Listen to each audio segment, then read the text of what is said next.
기쁨조 탈출기 인간으로 살고 싶었던 소녀의 이야기. 이 얼굴은 나의 것이 아니야. 거울 앞에서 매일 미소를 연습해야 했던 18살 소녀. 그녀에게 주어진 운명은 당의 꽃이 되는 것. 하지만 그것은 영광이 아닌 감옥이었습니다. 한겨울 밤 그녀는 목숨을 걸고 얼어붙은 강을 건넜습니다. 뒤에서는 총성이 울렸고 발밑의 얼음은 금이 가기 시작했습니다. 죽음과 자유, 단 한 걸음의 차이. 과연 그녀는 살아남을 수 있었을까요? 오늘은 북한의 비밀 조직에서 탈출해 자유를 향해 달려간 한 소녀의 실화를 바탕으로 재구성한 이야기를 들려드리겠습니다. 이 채널은 우리가 몰랐던 이야기, 들려지지 않았던 목소리를 전하는 공간입니다. 영상이 도움이 되셨다면 구독과 좋아요 부탁드립니다. 알림 설정까지 해두시면 새로운 이야기를 가장 먼저 만나보실 수 있습니다. 여러분의 관심이 이런 이야기들이 세상에 알려지는데 큰 힘이 됩니다. 그럼 지금부터 시작하겠습니다. 평양 외곽의 한 건물.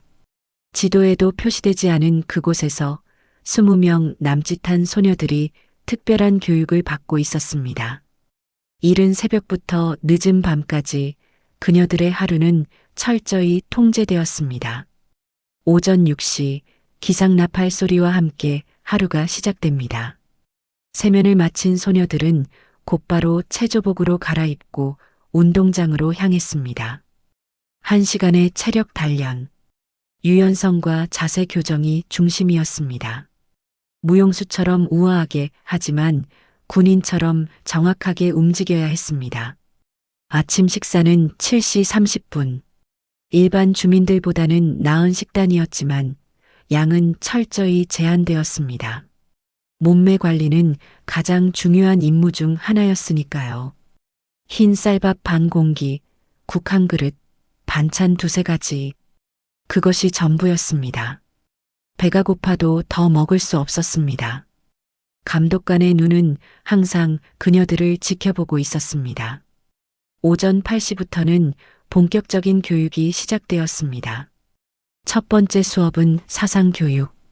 당의 위대함, 수령님의 은혜, 체제에 대한 충성. 매일 같은 내용을 반복해서 들었습니다. 졸거나 딴 생각을 하는 것은 용납되지 않았습니다. 잘못하면 재교육이라는 이름의 징벌이 기다리고 있었습니다. 하연은 그 시간이 가장 고통스러웠습니다. 똑같은 말을 듣고 똑같은 노래를 부르고 똑같은 생각을 해야 한다는 것. 자신의 생각은 허락되지 않았습니다. 마치 기계처럼 프로그램된 대로만 작동해야 했습니다. 거울 앞에 연습. 오전에 사상 교육이 끝나면 오후에는 실전 훈련이 시작되었습니다. 그 중에서도 가장 중요한 것은 표정 관리였습니다. 미소는 입술만이 아니라 눈으로 짓는 것입니다. 눈이 웃지 않으면 미소가 아닙니다.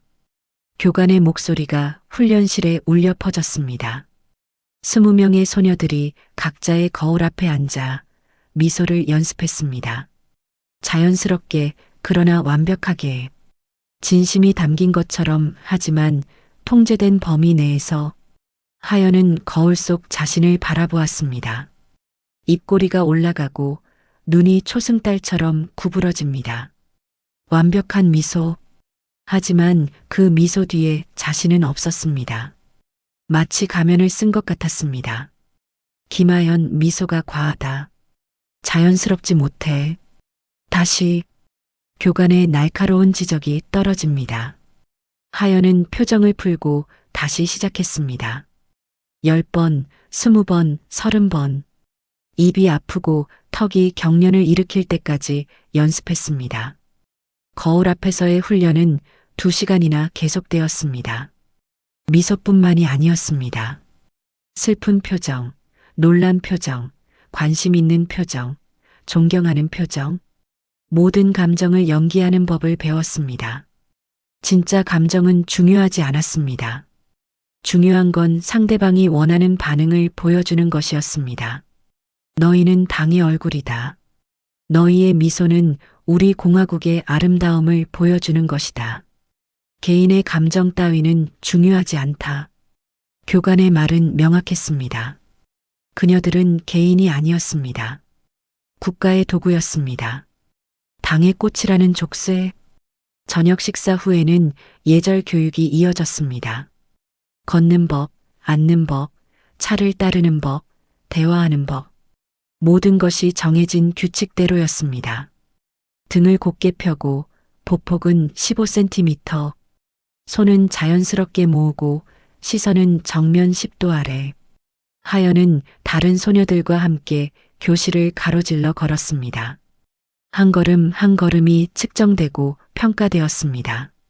너무 빨라도 너무 느려도 안 됐습니다. 우아하면서도 단정하게, 주목받으면서도 겸손하게. 밤 9시 자유시간이라고 불리는 1시간이 주어졌습니다. 하지만 진정한 자유는 아니었습니다. 소녀들은 같은 방에서 함께 생활했고 감독관은 항상 복도를 순찰했습니다. 사적인 대화도 조심해야 했습니다. 누군가 고자질할 수도 있었으니까요. 하연은 창가에 앉아 밤하늘을 바라보았습니다. 별들이 빛나고 있었습니다. 저 별들 너머에는 어떤 세상이 있을까? 거기서는 사람들이 자유롭게 웃을 수 있을까? 자신의 생각을 말할 수 있을까? 하연아, 뭘 보고 있어? 같은 방을 쓰는 수진이 다가왔습니다. 하연보다 1살 어린 순진해 보이는 소녀였습니다. 아무것도 아니야. 그냥 별이 예뻐서. 하연은 조심스럽게 대답했습니다. 진짜 생각을 말할 수는 없었습니다. 우리 운이 좋은 거야. 다른 애들은 공장에서 일하거나 농장에서 일하는데 우리는 이렇게 좋은 환경에서 교육받잖아. 수진의 말은 진심처럼 들렸습니다. 어쩌면 정말로 그렇게 믿는지도 몰랐습니다. 하지만 하연은 달랐습니다. 이것이 특권이 아니라 감옥이라는 것을 그녀는 알고 있었습니다. 밤 10시 소등 시간. 어둠 속에서 하연은 천장을 바라보았습니다. 내일도 똑같은 하루가 반복될 것입니다. 같은 훈련, 같은 교육, 같은 통제. 언제까지? 평생? 그녀는 알 수 없었습니다. 어둠 속에서 하연은 작은 목소리로 속삭였습니다. 아무도 들을 수 없을 만큼 작은 소리로. 이 얼굴은 나의 것이 아니야. 그것은 저항이었습니다. 작지만 분명한 저항이었습니다.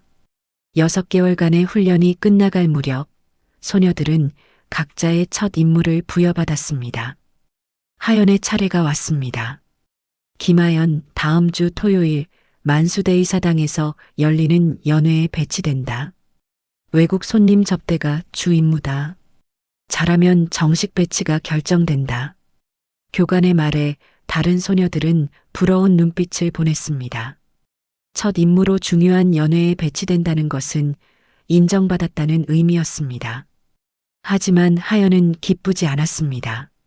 오히려 무거운 돌이 가슴에 얹힌 것 같았습니다. 연회 당일 하연은 처음으로 훈련소 밖으로 나갔습니다. 평양 시내는 예상보다 화려했습니다. 높은 건물들, 깨끗한 거리, 웅장한 동상들. 하지만 그 화려함 뒤에 무언가 공허한 것이 느껴졌습니다. 거리를 걷는 사람들의 표정은 모두 비슷했습니다. 조심스럽고 경계하는 눈빛. 만수대의 사당은 웅장했습니다. 거대한 샹들리에가 빛나고 붉은 카펫이 깔려 있었습니다. 하연은 다른 6명의 소녀들과 함께 대기실에서 최종 점검을 받았습니다. 미소 잊지 마라. 질문에는 간단히 대답하되 정치적인 말은 하지 마라. 그리고 무엇보다 품위를 잃지 마라. 연회장에 들어서자 수십 명의 사람들이 보였습니다. 고위 간부들과 외국 손님들. 하연은 배정받은 자리로 향했습니다. 그녀의 임무는 한 외국 기업인 옆에서 차를 따르고 간단한 대화를 나누는 것이었습니다. 헐로. 웰컴 투 푸용행. 훈련받은 대로 완벽한 발음으로 인사했습니다. 외국인은 미소를 지으며 답했습니다. Thank you. You speak English very well. Thank you, sir. I hope you enjoy your stay. 대화는 무난하게 진행되었습니다. 하연은 미소를 유지하며 차를 따르고 고개를 끄덕였습니다. 마치 인형처럼 감정 없이 프로그램된 대로. 하지만 연애가 진행되는 동안 하연은 이상한 감정을 느꼈습니다. 이 화려한 연회장 밖에는 어떤 세상이 있을까? 저 외국인들은 어디서 왔고 어떤 삶을 살고 있을까? 그들의 나라에서는 사람들이 자유로울까? 균열의 시작. 첫 임무는 성공적이었습니다. 교관은 하연을 칭찬했고 정식 배치가 확정되었습니다. 다른 소녀들은 축하해줬지만 하연은 기쁘지 않았습니다. 이제 돌아갈 수 없는 길로 접어든 것 같았습니다. 정식 배치 후 하연의 생활은 더욱 통제되었습니다. 한 달에 한두 번 중요한 연회나 모임에 참석했습니다. 외국 손님들을 접대하고 고위 간부들의 모임에서 차를 따랐습니다. 그녀는 항상 미소를 지어야 했고 항상 조심해야 했습니다. 어느 날 밤 하연은 또 다른 연회에 참석했습니다. 이번에는 규모가 더 컸고 더 많은 외국인들이 있었습니다. 하연은 한 유럽 외교관 옆에 배치되었습니다. 연회가 진행되는 동안 외교관은 하연에게 몇 가지 질문을 했습니다. 나이, 출신, 취미 같은 것들. 하연은 준비된 대답을 했습니다. 거짓이 섞인 대답들. 그런데 갑자기 외교관이 예상치 못한 질문을 던졌습니다. 아, you happy? 여기서 행복하냐는 질문. 하연은 순간 얼어붙었습니다. 준비된 대답이 없었습니다. 아니, 정확히는 진짜 대답과 해야 하는 대답이 달랐습니다. Of course, sir. I am very fortunate. 그녀는 미소를 지으며 대답했습니다. 완벽한 연기. 하지만 외교관은 하연의 눈을 보았습니다. 그리고 무언가를 알아챈 것 같았습니다. 아이씨. 외교관은 더 이상 묻지 않았습니다. 하지만 그 짧은 순간 하연은 자신이 연기하고 있다는 것을, 가면을 쓰고 있다는 것을 깨달았습니다. 그리고 그 가면에 금이 가기 시작했습니다. 벗고 싶은 가면. 그날 밤 숙소로 돌아온 하연은 잠을 이룰 수 없었습니다. 외교관의 질문이 머릿속에서 맴돌았습니다. 아, you happy? 행복한가?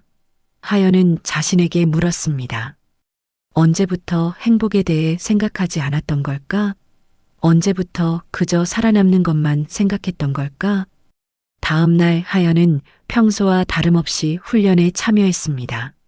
하지만 뭔가 달랐습니다. 거울 앞에서 미소를 연습할 때 그녀는 거울 속의 자신이 낯설게 느껴졌습니다.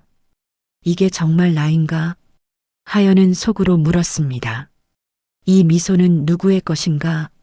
이 표정은 누구를 위한 것인가? 며칠 후 하연은 또 다른 모임에 참석했습니다. 이번에는 내국인 고위 간부들만의 모임이었습니다. 술이 오갔고 분위기는 점점 거칠어졌습니다. 한 간부가 하연에게 술을 따르라고 했습니다. 하연은 미소를 지으며 술을 따랐습니다. 간부는 취한 목소리로 말했습니다. 역시 우리 기쁨조 동무들은 최고야. 당의 꽃답게 아름답고 순종적이지. 그 말을 들은 순간 하연은 치밀어 오르는 무언가를 느꼈습니다.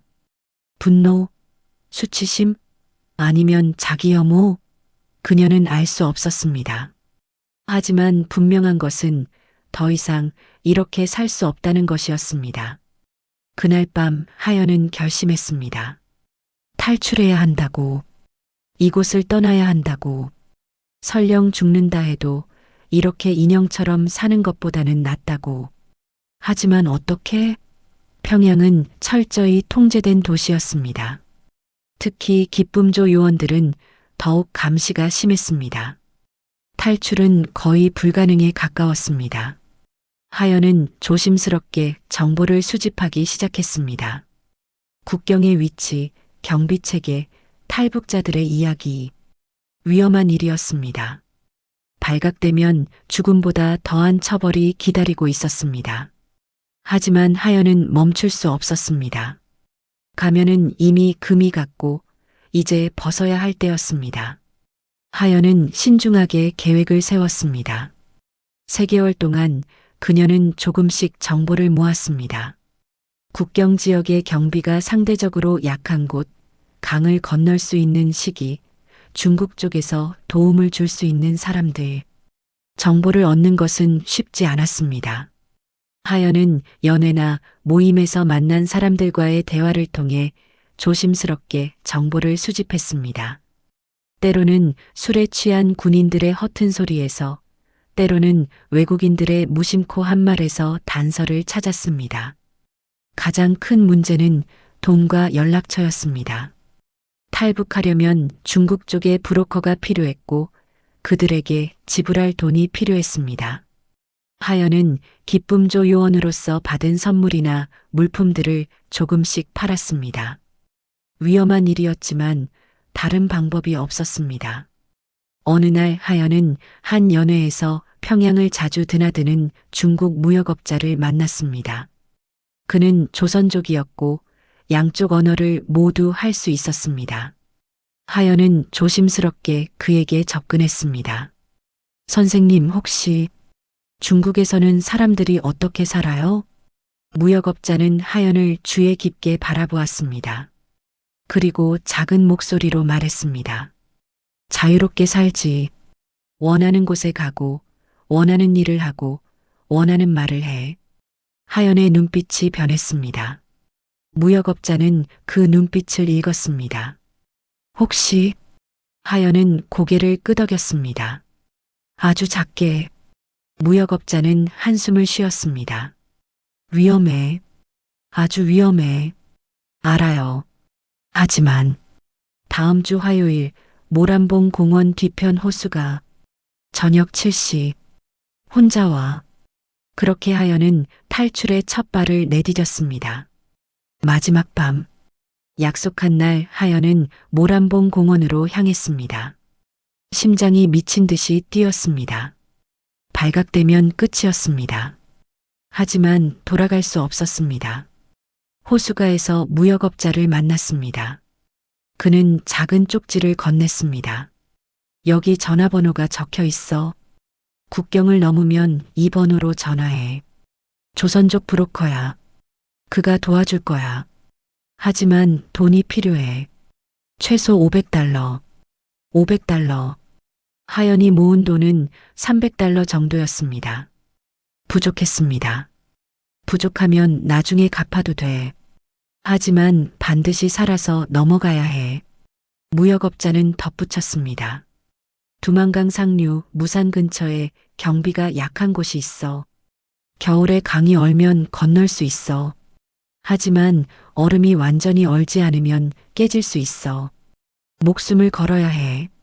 하연은 고개를 끄덕였습니다. 언제 갈 건데? 이번 주 토요일. 그건 너무 빨라. 준비가. 더 기다릴 수 없어요. 이미 의심받기 시작했어요. 무역업자는 하연의 눈을 보았습니다. 절박함이 보였습니다. 알았어. 조심해. 그리고 행운을 빌어. 토요일까지는 사흘이 남았습니다. 하연은 마지막 준비를 시작했습니다.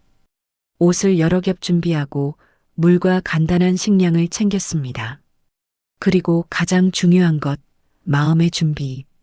마지막 밤 하연은 잠들 수 없었습니다. 창밖을 보니 눈이 내리고 있었습니다. 하얀 눈이 세상을 덮고 있었습니다. 아름다우면서도 차가운 풍경. 내일이면 이 모든 게 끝나. 하연은 속삭였습니다. 끝일 수도 시작일 수도 있었습니다. 죽음일 수도 자유일 수도 있었습니다. 새벽 3시 하연은 조용히 일어났습니다. 다른 소녀들은 모두 자고 있었습니다. 하연은 그들을 바라보았습니다. 같은 운명을 나눈 동료들. 하지만 그들을 깨울 수는 없었습니다. 이것은 하연만의 선택이었습니다. 문을 열고 복도로 나왔습니다. 다행히 경비원은 보이지 않았습니다. 하연은 뒷문으로 향했습니다. 심장이 터질 것 같았습니다. 뒷문에 자물쇠를 따는데 5분이 걸렸습니다. 며칠 전 몰래 연습한 기술이었습니다. 마침내 문이 열렸습니다. 차가운 공기가 얼굴을 때렸습니다. 영하 15도. 눈은 여전히 내리고 있었습니다. 하연은 깊게 숨을 들이마셨습니다. 이제 시작이야. 생과 사의 경계. 평양에서 무산까지는 기차로 하루가 걸렸습니다. 하지만 하연은 기차를 탈 수 없었습니다. 신분증 검사가 있었고 여행 허가증이 필요했습니다. 대신 그녀는 화물차를 얻어 타기로 했습니다. 새벽 시장에서 하연은 한 트럭 운전사에게 접근했습니다. 아저씨, 청진까지 좀 태워주실 수 있나요? 할머니가 위독하셔서. 운전사는 의심스러운 눈으로 하연을 바라보았습니다. 하연은 떨리는 손으로 담배 한 갑을 내밀었습니다. 귀한 외국산 담배였습니다. 운전사는 담배를 받아들고 고개를 끄덕였습니다. 짐칸에 타. 검문소에서는 절대 소리 내지 마. 트럭은 눈 덮인 길을 달렸습니다. 짐칸에 숨은 하연은 추위에 떨었습니다. 몇 번의 검문소를 지났습니다. 다행히 짐칸까지 확인하지는 않았습니다. 12시간 후 트럭은 청진에 도착했습니다. 하연은 그곳에서 내려 다시 무산으로 가는 차를 찾았습니다. 같은 방법으로 또 다른 트럭을 얻어 탔습니다. 무산에 도착한 것은 이틀 후였습니다.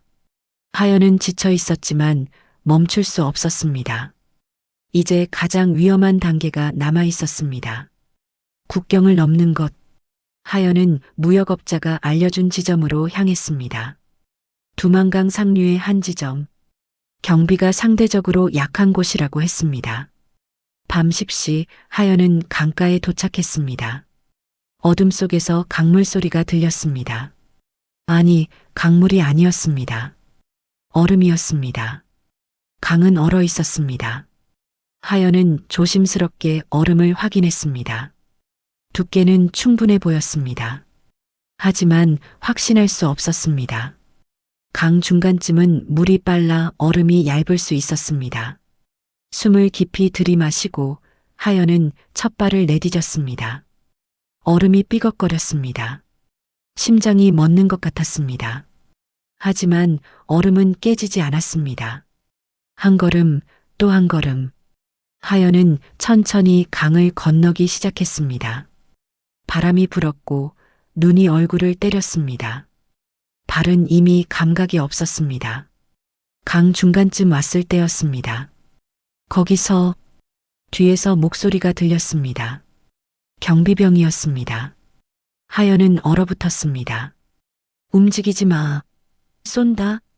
총성이 울렸습니다. 하연의 옆으로 총알이 스쳐 지나갔습니다. 본능적으로 하연은 달리기 시작했습니다. 2발, 3발, 4발. 얼음 위를 미친 듯이 달렸습니다. 뒤에서 또 총성이 울렸습니다.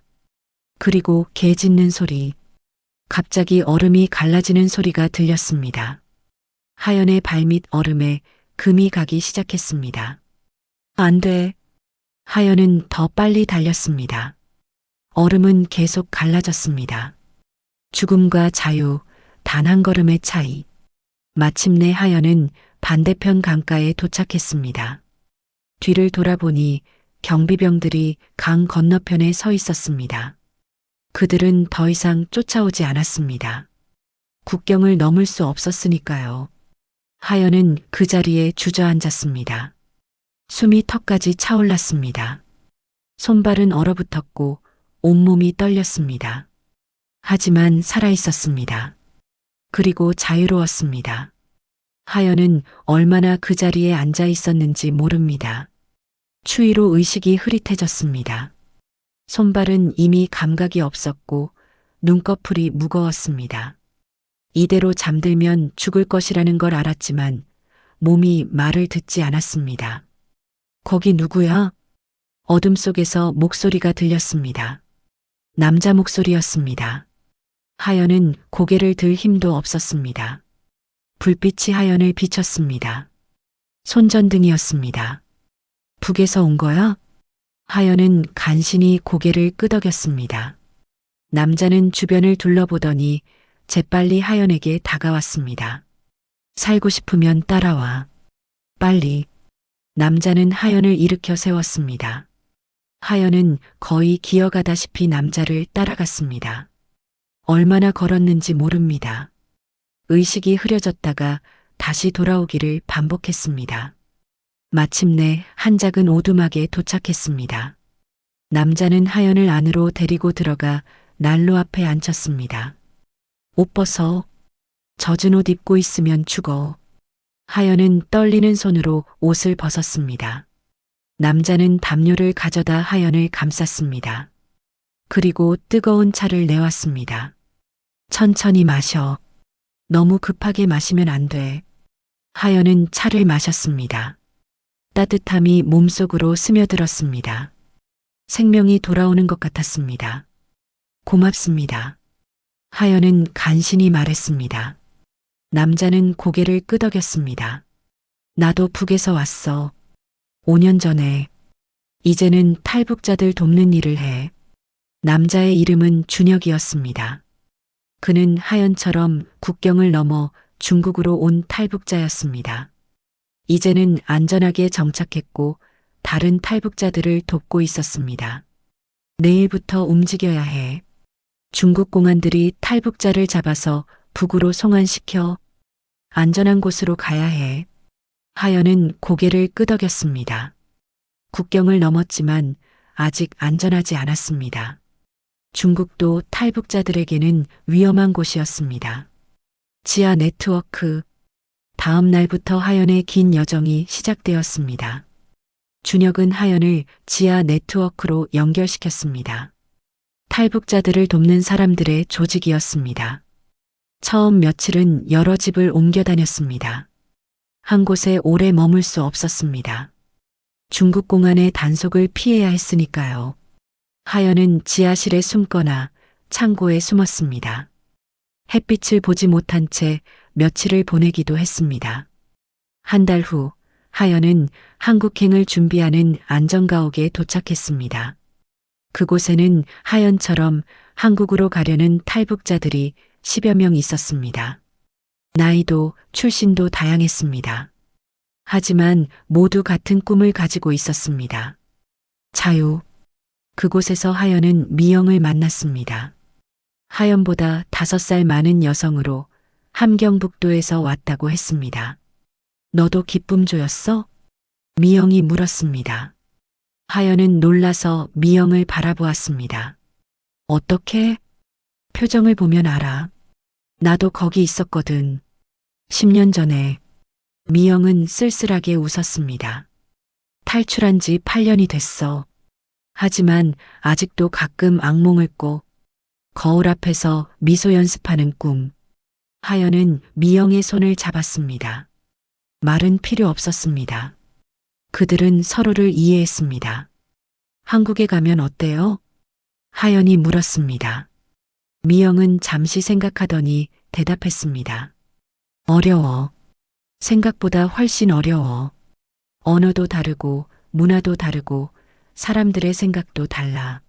하지만 미영은 하연을 바라보았습니다. 자유로워. 아침에 일어나서 내가 뭘 할지 선택할 수 있어. 누가 시켜서 하는 게 아니라 내가 원해서 하는 거야. 그게 얼마나 소중한 건지 거기 있을 때는 몰랐어. 하연은 고개를 끄덕였습니다. 자유.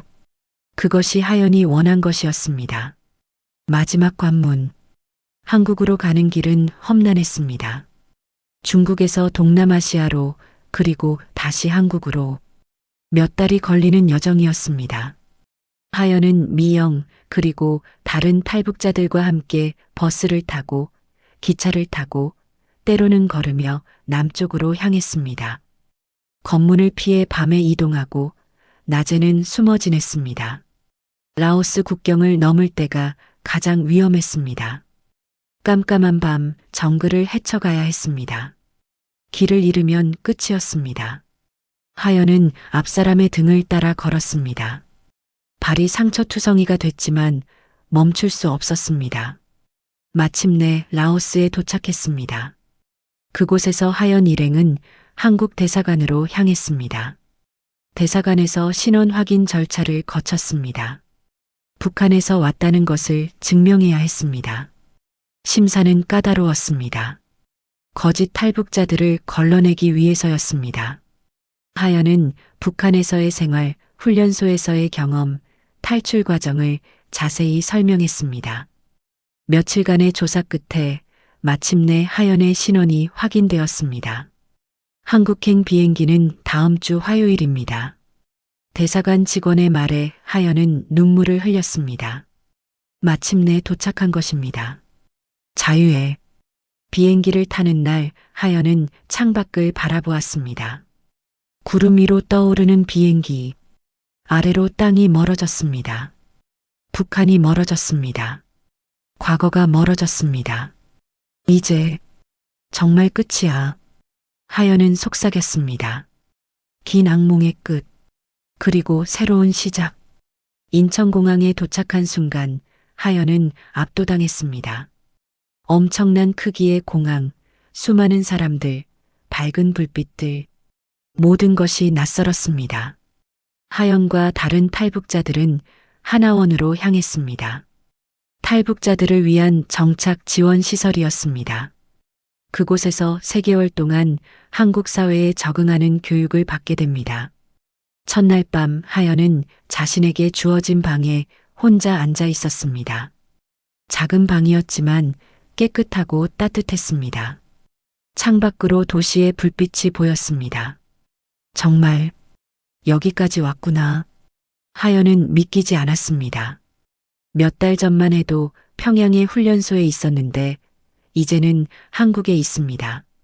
자유로운 땅에. 다음 날부터 교육이 시작되었습니다. 한국어 교육, 사회 적응 교육, 직업 교육. 하연은 열심히 배웠습니다. 특히 한국어가 어려웠습니다.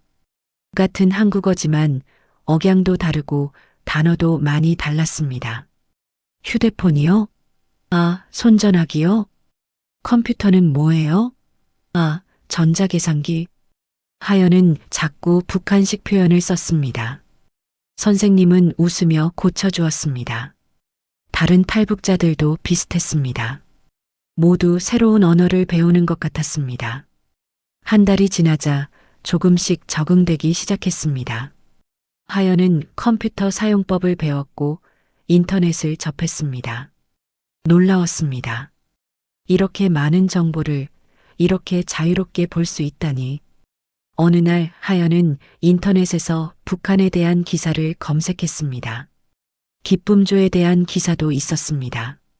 하연은 그 기사들을 읽으며 눈물을 흘렸습니다. 자신이 겪은 일들이 세상에 알려져 있었습니다. 새 이름, 새 삶. 3개월의 교육이 끝나고 하연은 사회로 나왔습니다. 정부는 그녀에게 작은 원룸과 정착금을 지원해 줬습니다. 하지만 이제부터는 스스로 살아가야 했습니다. 하연은 이름을 바꾸기로 했습니다. 김하연이라는 이름은 과거를 너무 많이 떠올리게 했습니다. 법원에 가서 개명 신청을 했습니다. 새 이름은 뭐로 하시겠어요? 법원 직원이 물었습니다. 하연은 잠시 생각하다가 대답했습니다. 이서연이요. 서쪽 서, 연꽃연. 서연. 서쪽의 연꽃. 북쪽에서 남쪽으로, 어둠에서 빛으로. 새로운 이름, 새로운 시작. 서연은 일자리를 찾기 시작했습니다. 쉽지 않았습니다. 학력도 인정받지 못했고 경력도 없었습니다. 기쁨조 요원이었다는 것은 차마 말할 수 없었습니다. 몇 달간의 구직 끝에 서연은 한 카페에서 아르바이트를 시작했습니다. 카페 주인은 탈북자에게 편견이 없는 사람이었습니다. 천천히 배우면 돼. 실수해도 괜찮아. 주인의 따뜻한 말에 서연은 감사했습니다. 처음에는 모든 게 낯설었습니다. 커피 머신 사용법, 손님 응대, 계산.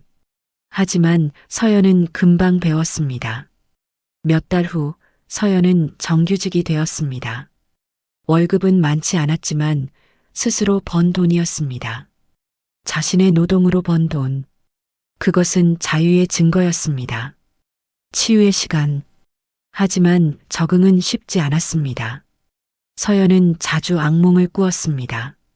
훈련소로 돌아가는 꿈, 강을 건너는 꿈, 총에 맞는 꿈.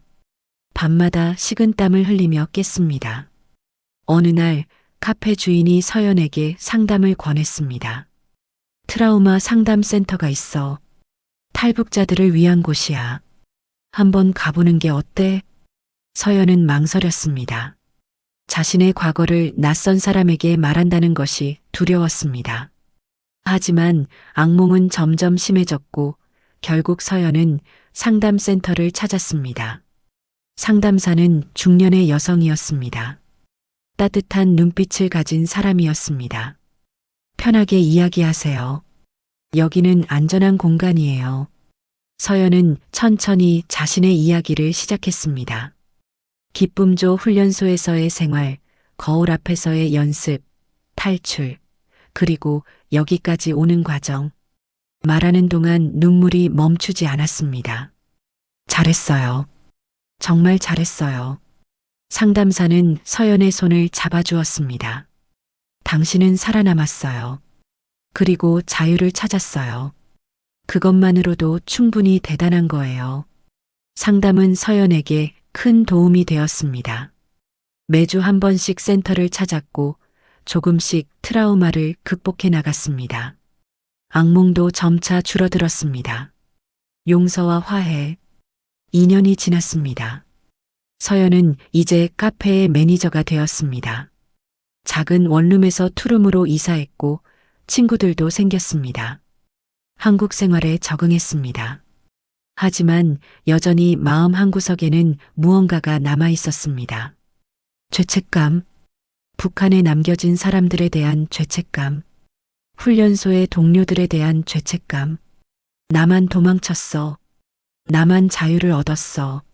서연은 가끔 그런 생각을 했습니다. 그럴 때마다 상담사의 말이 떠올랐습니다. 당신이 살아남은 것은 잘못이 아니에요. 오히려 그들의 이야기를 세상에 알릴 수 있는 기회예요. 그 말을 떠올리며 서연은 결심했습니다. 자신의 이야기를 나누기로, 다른 탈북자들을 돕기로. 서연은 탈북자 지원단체에서 자원봉사를 시작했습니다. 새로 온 탈북자들에게 한국 생활을 알려주고 적응을 도왔습니다. 자신이 겪었던 어려움을 아는 만큼 더 잘 도울 수 있었습니다. 어느 날 서연은 한 강연회에서 자신의 이야기를 나눴습니다. 처음에는 떨렸지만 말을 시작하자 자연스러워졌습니다. 저는 기쁨조 출신입니다. 거기서 저는 사람이 아니라 도구였습니다. 하지만 탈출했고 여기 왔습니다. 이제 저는 제 이름으로 살고 있습니다. 청중들은 조용히 들었습니다. 서연은 계속했습니다. 저는 죄인이 아닙니다. 탈북자들은 죄인이 아닙니다. 우리는 단지 인간답게 살고 싶었을 뿐입니다. 강연이 끝나고 많은 사람들이 서연에게 다가왔습니다.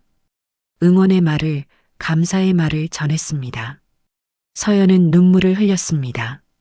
이번에는 슬픔의 눈물이 아니었습니다. 희망의 눈물이었습니다. 에필로그 진짜 미소. 지금 서연은 서울의 한 카페에서 일하고 있습니다. 매일 아침 카페 문을 열고 손님들을 맞이합니다. 미소를 지으며 인사합니다. 하지만 이제 그 미소는 다릅니다. 훈련받은 미소가 아니라 진짜 미소입니다. 거울 앞에서 연습한 미소가 아니라 마음에서 우러나는 미소입니다. 저녁에 카페 문을 닫고 서연은 창밖을 바라봅니다. 서울의 야경이 아름답습니다. 수많은 불빛들이 반짝입니다. 자유의 불빛들, 참 멀리 왔구나. 서연은 속삭입니다. 평양의 훈련소에서 서울의 카페까지, 감옥에서 자유까지, 김하연에서 이서연까지. 서연은 자신의 얼굴을 창문에 비춰봅니다. 거울처럼 비친 자신의 얼굴. 이제 그 얼굴은 자신의 것입니다. 이 얼굴은 나의 것이야. 서연은 미소 짓습니다. 진짜 미소를, 자유로운 미소를. 여전히 어려움은 있습니다. 적응은 계속되는 과정입니다. 하지만 서연은 포기하지 않습니다. 왜냐하면 이제 선택할 수 있으니까요. 자신의 길을, 자신의 삶을. 나는 더 이상 도구가 아니야. 나는 사람이야. 이서연이라는 사람. 그것이 서연의 선언입니다. 자유의 선언, 삶의 선언. 카페를 나서며 서연은 하늘을 올려다봅니다. 별들이 빛나고 있습니다. 같은 별들이 북쪽 하늘에도 떠 있겠죠. 아직도 그곳에 남아있는 사람들, 자유를 꿈꾸는 사람들, 언젠가는 모두가 자유로워질 거야. 서연은 믿습니다. 그리고 그날을 위해 오늘도 자신의 이야기를 나눕니다. 희망의 이야기를, 자유의 이야기를. 엔딩 멘트. 여러분, 오늘 이서연의 이야기를 들어주셔서 감사합니다. 이 이야기는 실제 탈북자들의 경험을 바탕으로 재구성한 것입니다. 지금도 많은 사람들이 자유를 향해 위험한 여정을 떠나고 있습니다. 우리가 당연하게 여기는 자유가 누군가에게는 목숨을 걸어야 얻을 수 있는 것입니다. 이 이야기가 우리에게 자유의 소중함을, 인권의 가치를 다시 한번 생각하게 하는 계기가 되었으면 합니다. 영상이 도움이 되셨다면 좋아요와 구독 부탁드립니다. 그리고 이런 이야기들이 더 많은 사람들에게 전해질 수 있도록 공유도 부탁드립니다. 다음에도 더 좋은 이야기로 찾아뵙겠습니다. 시청해 주셔서 감사합니다.